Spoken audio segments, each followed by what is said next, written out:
बिस्मिल्लाहिर्रहमानिर्रहीम।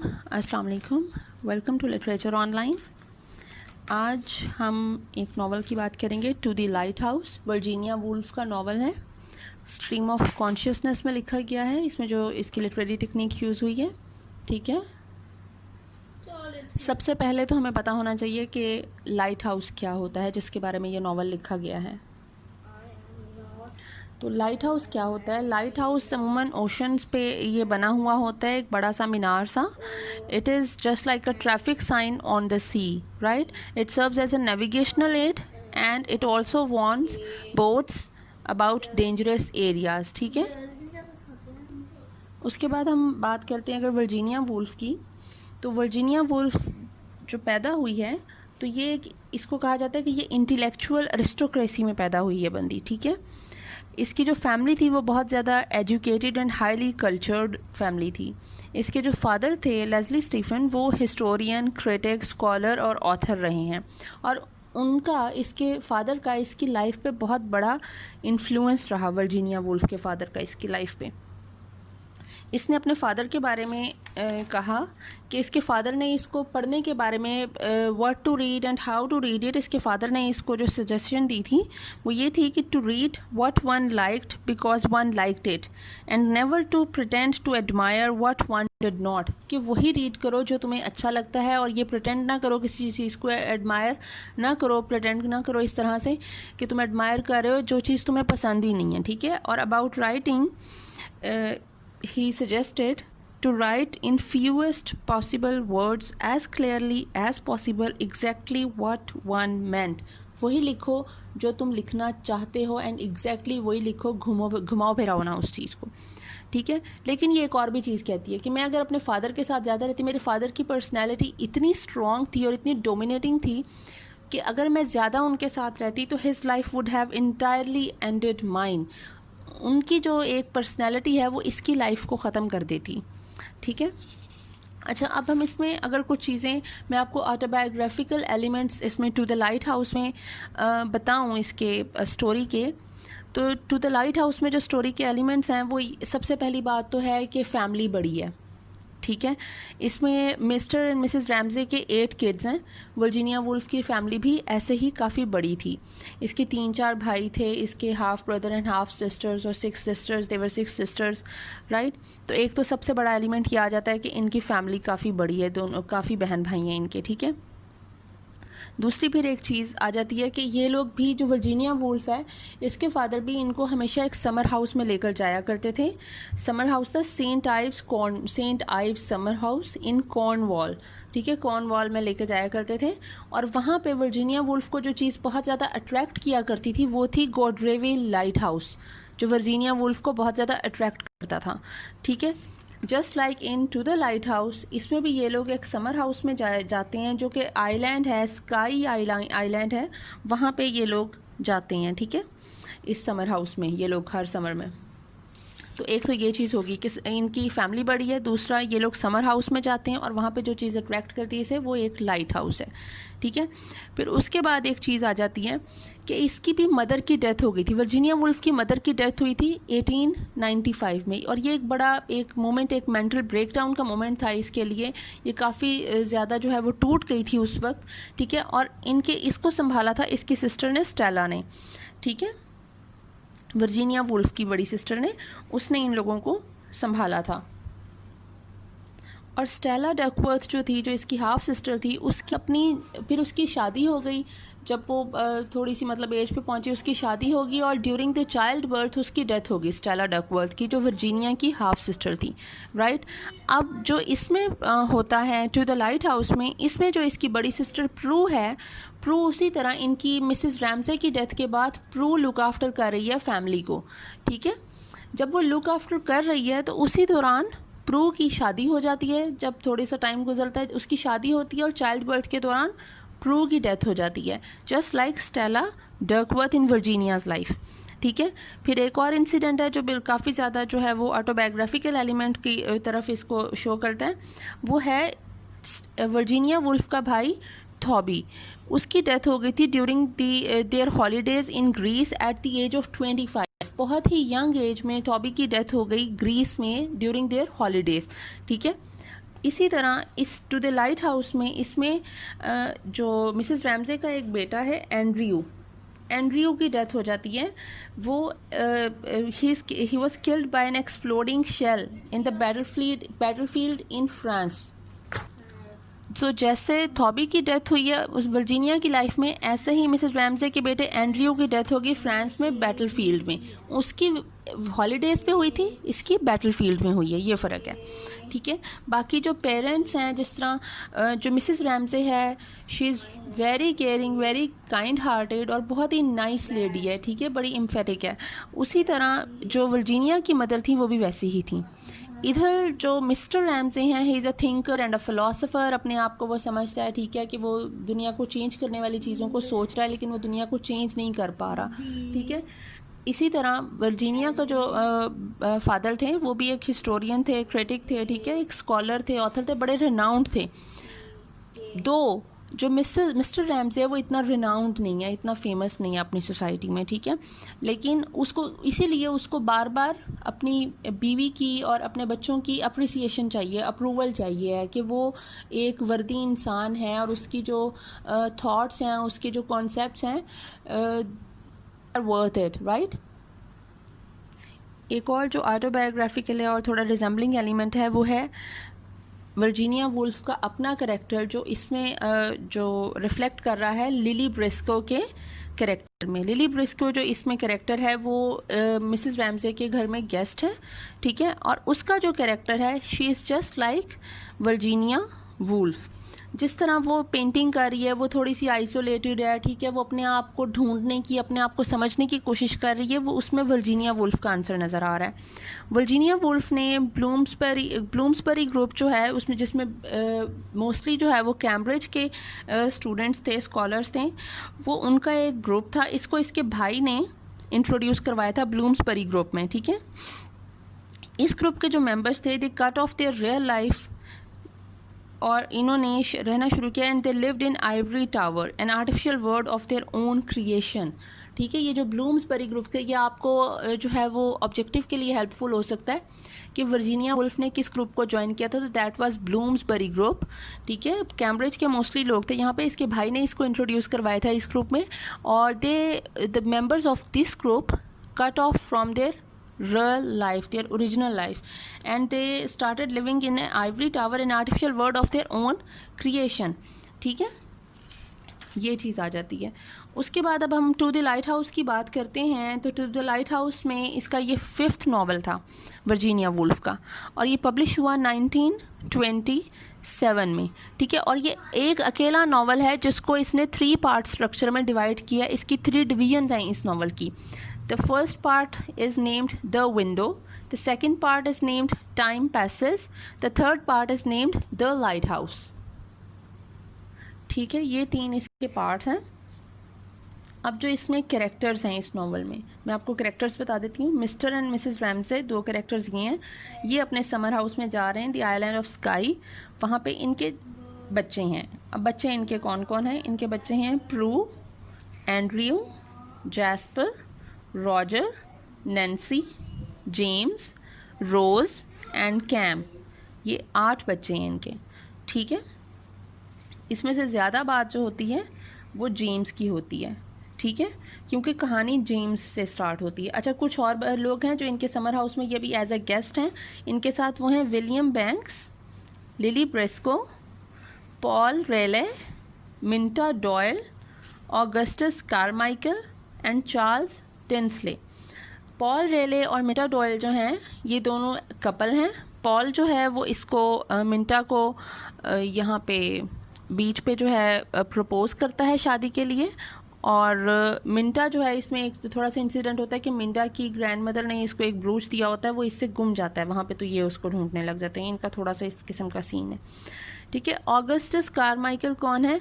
ये एक अनहैप्पी पोइट है जो मोस्टली अपने पास्ट में रहना, पास्ट की वजह से इसका पास्ट जो है वो थोड़ा सा परवर्टिश चल रहा है, तो ये उसकी वजह से अपने आप को थोड़ा सा इनसिक्योर फील करता है और ये अनहैप्पी रहता है और इसी वजह से जो है ये थोड़ा सा आइसोलेटेड है, ठीक है। चार्ल्स टिंसले हैं जो कि मिस्टर रैमजे का स्टूडेंट है, ठीक है, और ये उसको बहुत ज़्यादा एडमायर करता है मिस्टर रैमजे को, जो चार्ल्स टिंसले, और जो वो कहता है उसकी हाँ में हाँ ये मिलाता रहता है, ठीक है। और जो विलियम बैंक्स है ये एक ओल्ड साइंटिस्ट है, ठीक है, ये भी इनका दोस्त है मिस्टर एंड मिसेस रैमजे को, और विलियम बैंक्स जो है वो मिसेस रैमजे को काफ़ी ज़्यादा पसंद करता है।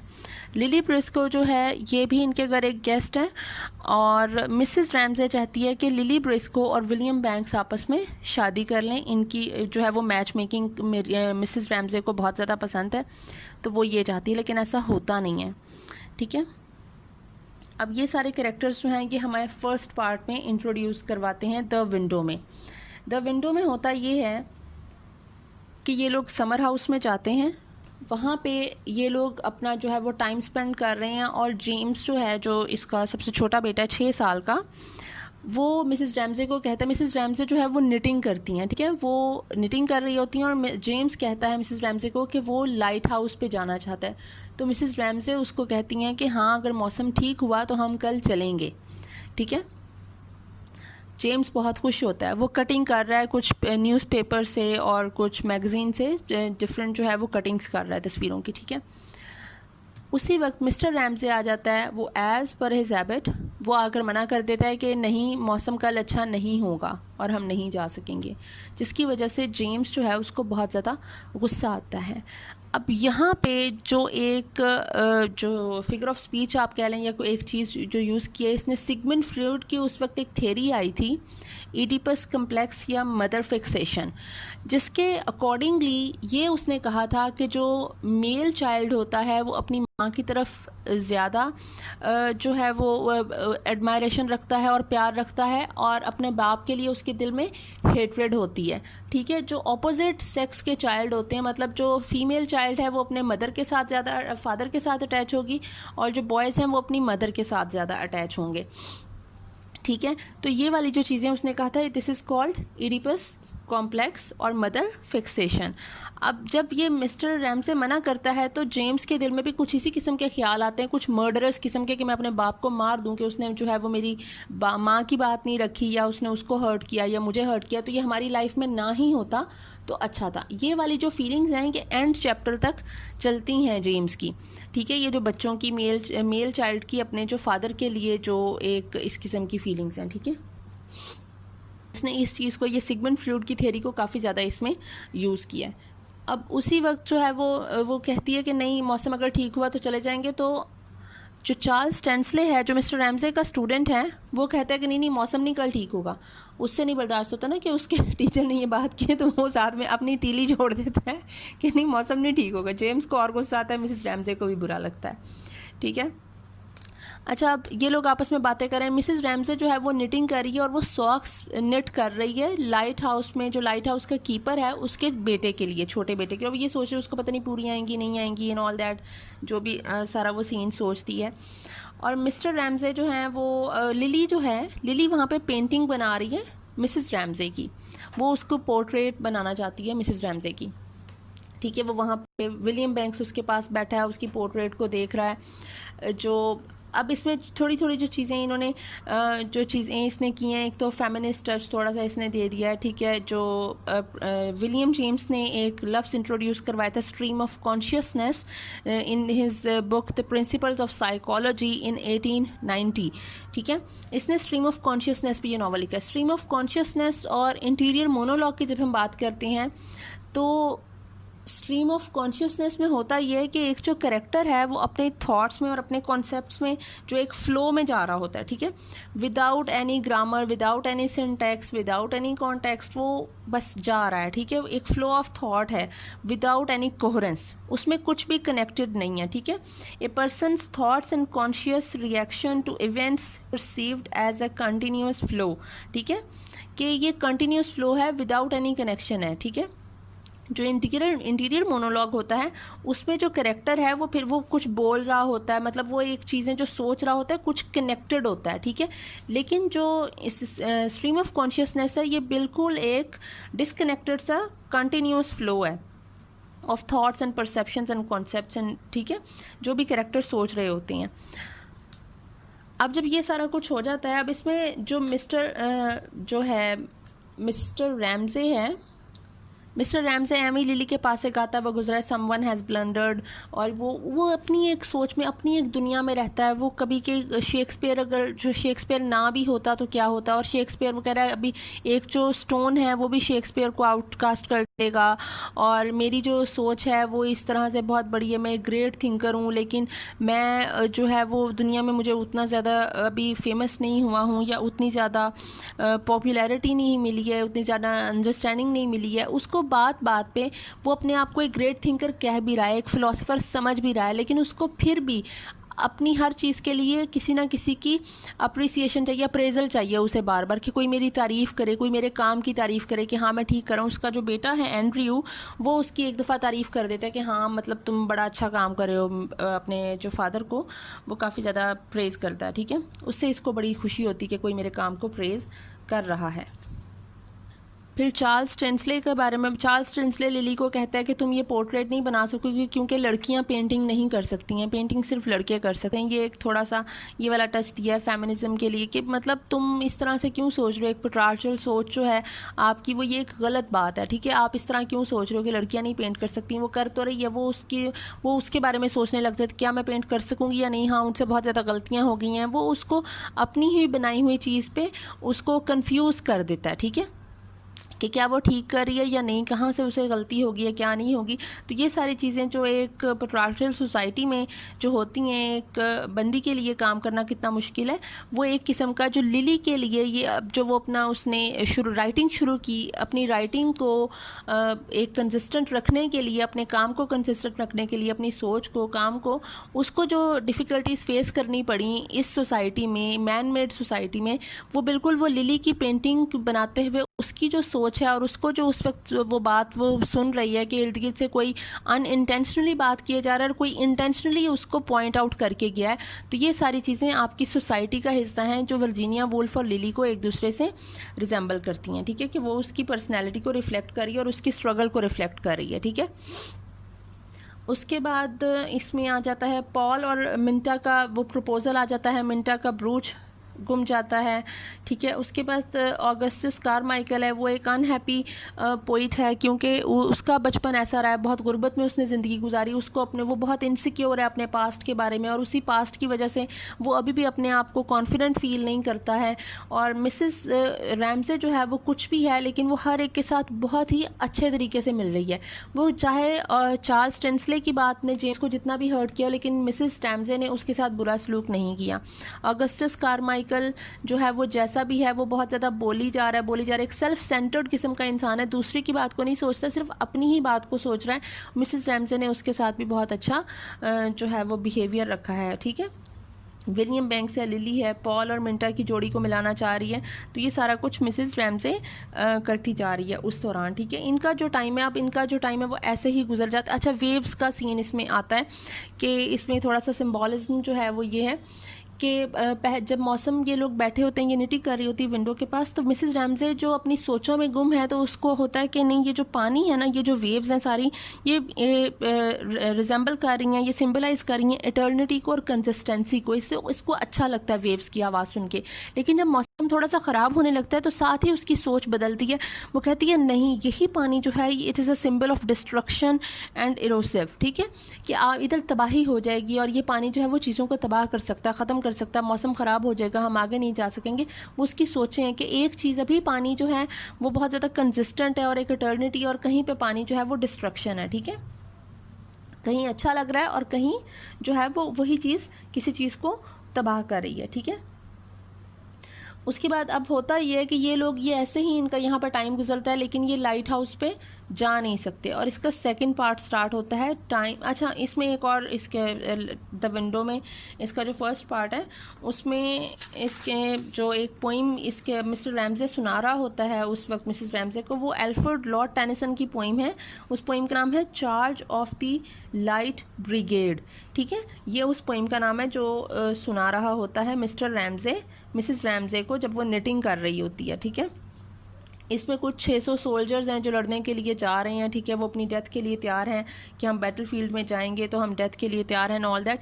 तो ये लोग तो जा रहे हैं और इनकी लाइफ की अहमियत भी है, लोग इनके बारे में लिख भी रहे हैं, इनको सराह भी रहे हैं, लेकिन हम जैसे जो थिंकर्स एंड फिलोसफर्स हैं हमारे बारे में कोई बात क्यों नहीं कर रहा है। ठीक है, ये जो नॉलेज है हमारा इतना, ये नॉलेज जो ह्यूमन नॉलेज है, ह्यूमन ने अचीव कैसे किया, एक्वायर कैसे किया ये नॉलेज, ये कैसे आया। ठीक है, कहाँ से स्टार्ट हुई बात। अब इसमें एक चीज़ आपके जो है वो ऑब्जेक्टिव में आ सकती है या वैसे कोई क्वेश्चन आ सकता है।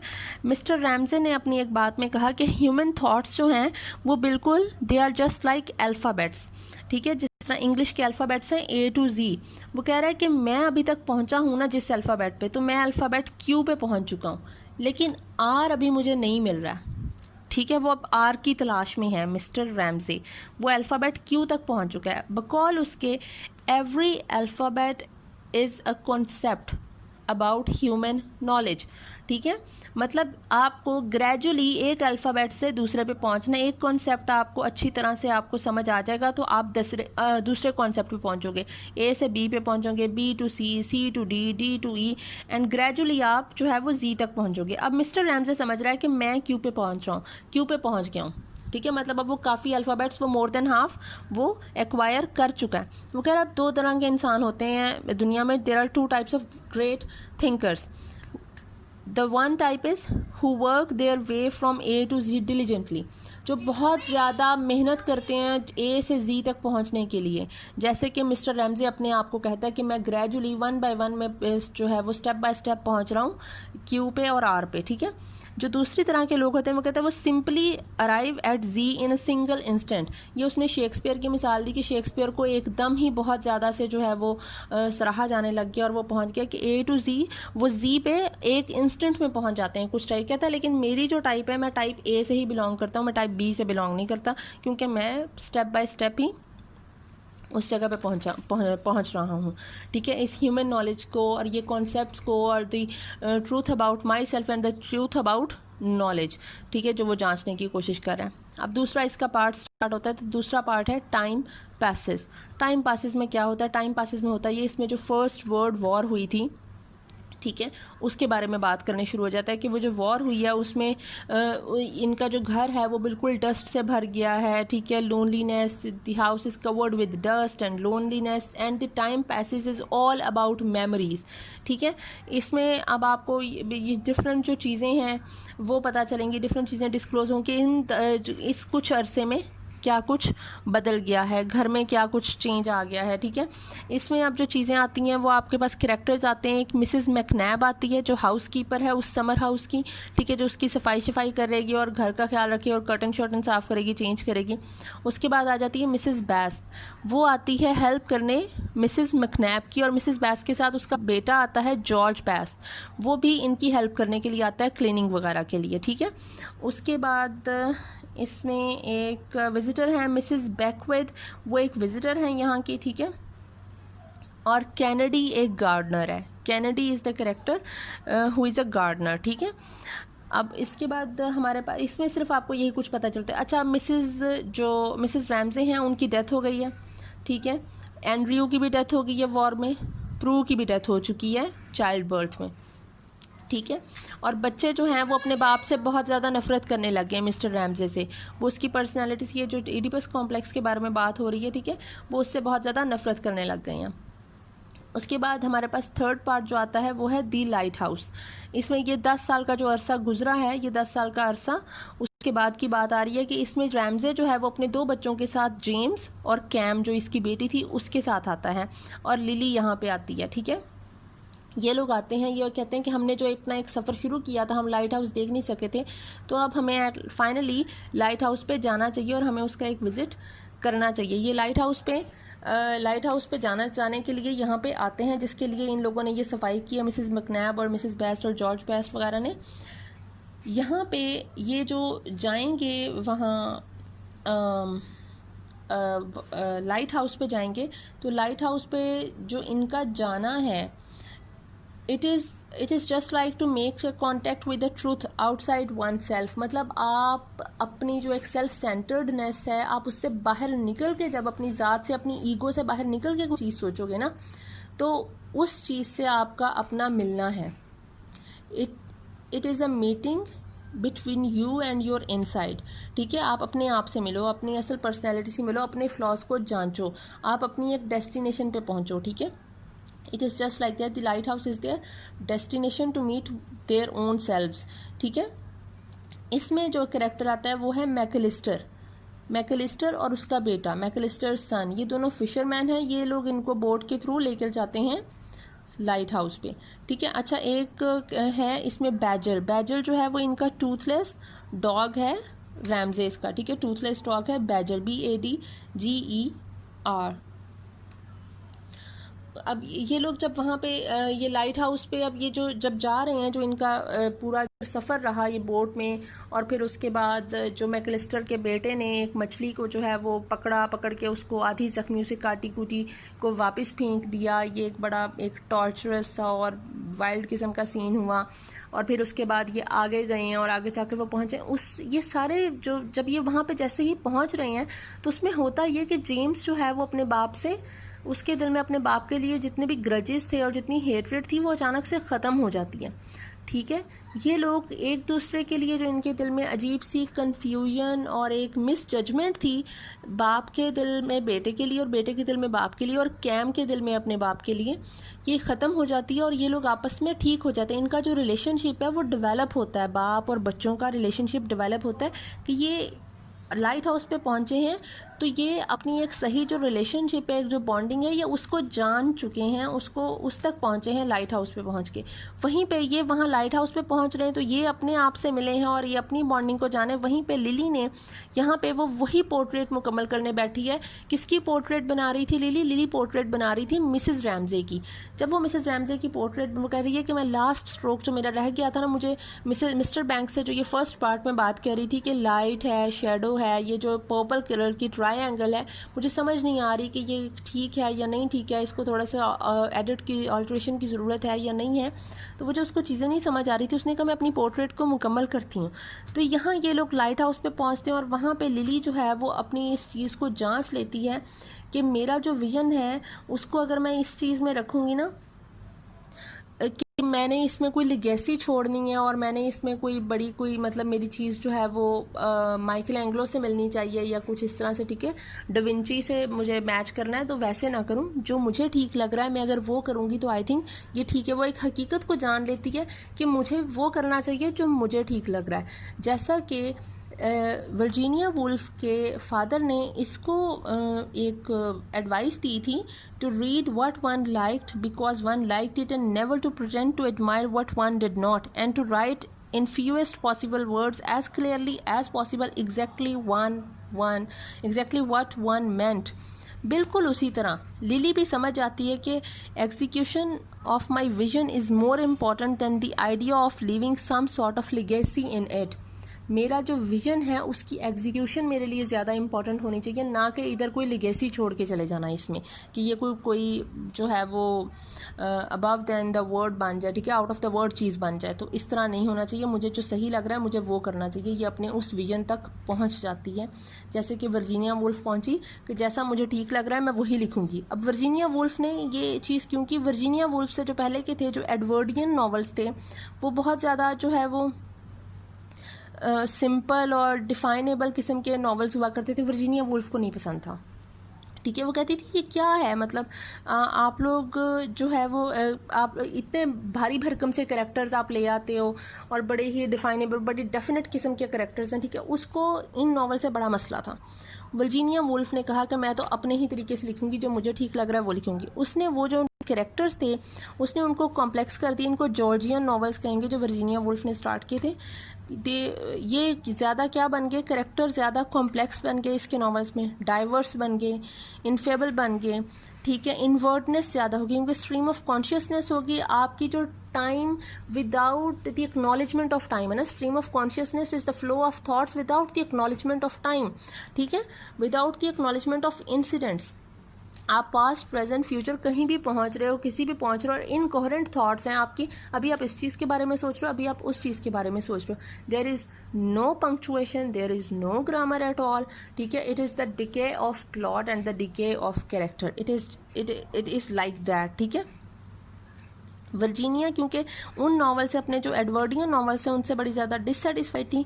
She said once that life escapes in those novels, कि वो जो नॉवल्स हैं मुझसे पहले लिखे जाने वाले नॉवल, उसमें लाइफ नहीं है। वो कह रही है वो बस एमी बस एक रीडिंग कर रहे हैं, मैं उससे रिलेट नहीं कर पाती हूँ, इसलिए मैं वो लिखूँगी जिससे मैं रिलेट कर सकूँगी और वही चीज़ें लिखूँगी इसमें, ठीक है।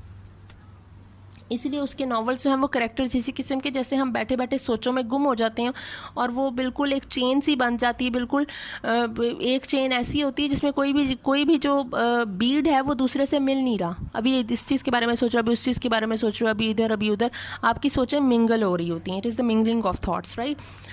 तो उसने भी यही किया, अपनी स्ट्रीम ऑफ कॉन्शियसनेस के थ्रू किया उसने ऐसे, ठीक है। और उसके कैरेक्टर्स जो है वो ज़्यादा कॉम्प्लेक्स हो गए। अब इस नावल में जो चीज़ें हैं, इसमें जो थीम है इस नावल में, वो लोनलीनेस है, लव है, साइकोलॉजी ऑफ इंडिविजुअल है, ठीक है। कोई साइंटिफिक और मॉरल चीज़ें इसने नहीं छोड़ी कि कोई मॉरल छोड़ूं या कुछ और करूं मैं, उसने बिल्कुल वो साइकोलॉजी रखी, ठीक है। द इनवर्डनेस ऑफ लाइफ, ठीक है, उस वक्त क्या थी, आपकी आइसोलेशन क्या थी उस किस्म की, ठीक है। इसने इसमें जो चीज़ें इस नावल में है वो इंटीरियर मोनोलॉग, रियलिज्म है, ठीक है, रियलिटी के करीब है, इमेंस वैरायटी ऑफ कैरेक्टर्स है, there is complexity of characters, ठीक है, कॉम्प्लेक्सिटी ऑफ प्लॉट। अब इसमें क्या, इन नॉवेल्स में अब इसकी वजह से, स्ट्रीम ऑफ कॉन्शियसनेस की वजह से जो कुछ हुआ, जो पिछले नॉवलिस्ट उस चीज़ को एक्सेप्ट नहीं करते, वो था डिके ऑफ प्लॉट और डिके ऑफ कैरेक्टर, ठीक है। क्योंकि कैरेक्टर आपको सही तरह से आप उसको डिफ़ाइन नहीं कर पा रहे हो। अभी जो है वो मिसेस रैमजे, उसके दिल में थोड़ा सा ग्रज आया है कि इसने मेरे बेटे के लिए सही नहीं किया, मिस्टर रैमजे के लिए और चार्ल्स टेंसले के लिए। दूसरे ही लम्हे जब उसने फ़ील किया कि वो बेचारा जो है वो खुद एक ट्रबल में है, तो वो उसको कहती है, वो उसके लिए काफ़ी ज़्यादा अपने दिल में काइंड हार्टेड हो जाती है, काइंडनेस रखने लग जाती है। मिस्टर रैमजे के लिए भी वो ऐसी है कि उसको उसकी बात बुरी भी लगी है, लेकिन जब उसको अप्रेजल चाहिए है तो वो उसी के पास आएगा और वो उसको कंटेंट करेगी, ठीक है। मतलब ये आपकी पर्सनैलिटी की डिफरेंट साइड्स हैं। एक जो कैरेक्टर है वो बिल्कुल ही सेम नहीं है, फिक्स टाइप नहीं है, फ्लैट कैरेक्टर्स नहीं है, ठीक है। डायरेक्ट नेशन इसने स्टार्ट कर दी, ड्रामेटिक मेथड स्टार्ट कर दिया ताकि चीज़ें ज़्यादा रिलेटेबल हो जाएं। फ्लूडिटी ऑफ पर्सनैलिटी है, वही कि आपकी जो पर्सनैलिटी है वो डिफरेंट जगह पे आप डिफरेंट तरीके से एक कैरेक्टर बिहेव कर सकता है। स्ट्रीम ऑफ कॉन्शियसनेस है, ठीक है। ये वाली कुछ चीज़ें थी जो इसमें थी। इसमें जो लाइट हाउस है वो वही सिंबल है आपका अपने तक पहुंचने की, एक्सक्लूडिंग योर ईगो, ठीक है। आप सरेंडर कर दो अपनी ईगो के सामने to the impersonal reality, to surrender once ego to the impersonal reality, it is like reaching to the lighthouse. अब इसमें जो इसके तीनों पार्ट्स के नाम हैं वो ऐसे ही हैं। द विंडो, के खिड़की जो है वो खुली है, खिड़की से क्या हो रहा है, आप डिफरेंट चीज़ों को देख सकते हो। The window is a source to see things, ठीक है। आप अपनी ज़ात से बाहर चीज़ें देख सकते हो। इसमें लिली जो है वो पेंट करने की कोशिश कर रही है, और हर जो शख्स है वो कुछ ना कुछ देखने की और समझने की कोशिश कर रहा है। मतलब वो अपनी ज़ात से बाहर निकल नहीं रहा, लेकिन वो अपनी ज़ात से बाहर देखने की कोशिश ज़रूर कर रहा है, अपनी चीज़ों को समझने की कोशिश कर रहा है, ठीक है। वो मिस्टर रैमजे है, चाहे वो मिसेस रैमजे है, चाहे वो चार्ल्स टेंसले है, चाहे वो जेम्स है, ठीक है। ये सब लोग जो हैं ये कुछ ना कुछ इसी तरह करें। टाइम पैसेस के वक्त गुजरता है, टाइम हैज़ नो रिस्ट्रेंट, ठीक है। टाइम बगैर किसी रिस्ट्रेंट के गुजर रहा है, हम उसको पकड़ नहीं सकते, हम कैद नहीं कर सकते, ठीक है। Time is not bound to anything, time ने गुजरना ही है और टाइम अपने साथ बहा के ले जाएगा। इसीलिए टाइम पासेस में ये सारी चीज़ें हो गई, ठीक है। वॉर हो रही है, वॉर हो के ख़त्म भी हो गई है, एंड्रयू की डेथ हो गई, प्रू की डेथ हो गई, ठीक है, मिसेस रैमजे की डेथ हो गई है, ठीक है। बड़े बच्चे जो छोटे थे वो बड़े हो गए हैं, उनकी पर्सनैलिटी डिफरेंट हो गई है, उनकी अंडरस्टैंडिंग्स डिफरेंट हो गई हैं, ठीक है। द लाइट हाउस, कि आप एक डेस्टिनेशन पे, आप फाइनली एक जो है वो एक फ़ैसले पे, एक डिसीजन पे, एक चीज़ पे पहुंच चुके हो कि कहाँ पे आपको सरेंडर करना चाहिए और कहाँ पे आपको जो है वो स्टैंड लेना चाहिए। आप चाहते कि